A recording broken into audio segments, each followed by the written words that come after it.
Hello guys, bersama saya lagi dalam Alright Nopo Channel berita panas ya, berita yang baru saja kita ketahui ya, update atau perkembangan daripada mahkamah. Apa sebenarnya cerita ni sahabat-sahabat semua? Umum mengetahui bahwa pada penghujung bulan November yang lalu negara digemparkan dengan kontroversi seorang usahawan wanita Kamboja yang menggelar kaum Melayu sebagai pemalas. Isu tersebut nyata menimbulkan kemarahan orang ramai, malah menjadi lebih kritikal selepas campur tangan anak lelakinya yang dikenali sebagai Izwan Hasim Muhammad Hisham. Kerana kenyataan yang dikeluarkan oleh usahawan wanita yang dikenali sebagai Marina Yaakob itu, sebanyak 14 laporan polis telah dibuat terhadap wanita berkenaan. Ya, mereka ini dikenali sebagai makcik Kamboja dan anak lelakinya didakwa, telah pun didakwa sebenarnya hari ini. Jadi kita akan mengetahui ya, apakah sebenar perkembangan ya dalam pendakwaan yang dilakukan di Magistrate Ayer Keruh, Melaka. Jadi menurut Ketua Polis Melaka, Datuk Wira Zainul Sama, anak lelaki wanita itu juga akan turut dituduh. Ya, ini kerana kertas siasatan kes berkenaan sudah diterima daripada pejabat Timbalan Pendakwa Raya Negeri dan arahan lanjut daripada Jabatan Program Negara adalah untuk mendakwah kedua-dua individu terbabit. Ya, hari ini wanita itu akan didakwa mengikut Seksyen 505 dalam kurungan C Kanun Keseksaan, manakala anak lelakinya mengikut Seksyen 233 Akta Komunikasi dan Multimedia 1998, Akta 588. Tambah beliau lagi, kes tersebut akan dikendalikan oleh Pengarah Pendakwaan Negeri Ahmad Sazali Omar di Kompleks Mahkamah Melaka bertempat di Ayer Keruh. Jadi kertas siasatan telah dirujuk dan polis rakam 14 keterangan saksi. Jadi kalau sebelum ini ya media melaporkan kertas siasatan berhubung kes berkenaan telah dilengkapkan oleh pihak polis dan dirujuk kepada pejabat Timbalan Pendakwa Raya bagi tindakan yang selanjutnya.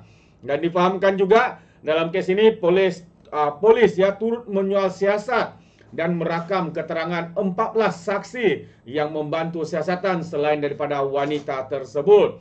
Jadi kalau sebelum ini ya makcik Kamboja atau Maria dan anak lelakinya telah pun membuat permohonan maaf secara terbuka pada 27 November yang lalu. Menurut Maria, dia tiada niat mahu menghina mana-mana bangsa. Sebaliknya, video berkenan hanyalah bertujuan sebagai motivasi, katanya.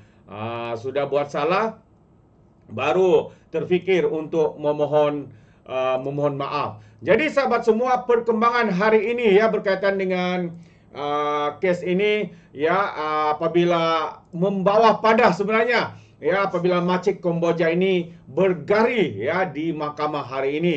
Jadi saya ingin memberikan sedikit ya pencerahan ya berkaitan dengan kontroversi yang dibuat oleh individu yang dikenali sebagai makcik Kamboja dan juga anaknya.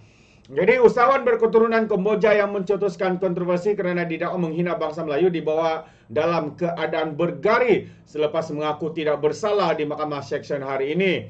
Tertuduh Maria Yaakob 47 tahun pada mulanya teragak-agak ketika disoal jurubahasa sama ada faham atau tidak pertuduhan dibacakan kepadanya dan terpaksa dibantu peguamnya iaitu Kamal Hisham Jafar.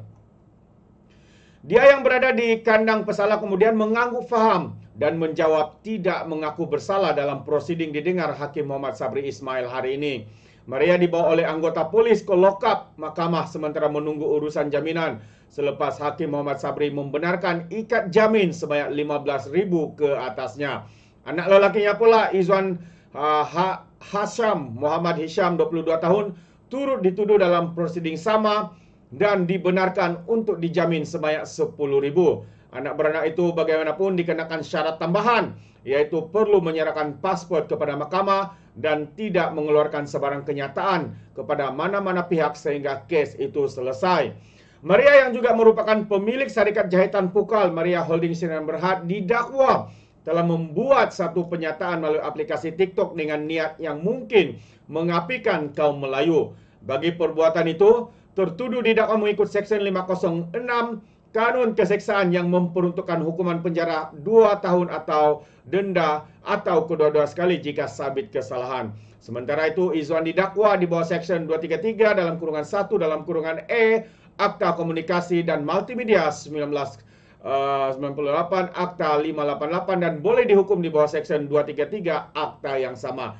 Jadi media melaporkan setakat jam 1 petang tengah hari tadi, Maria dan anaknya itu masih berada di lokap mahkamah susulan mengalami masalah berhubung penyerahan pasport kepada pihak mahkamah.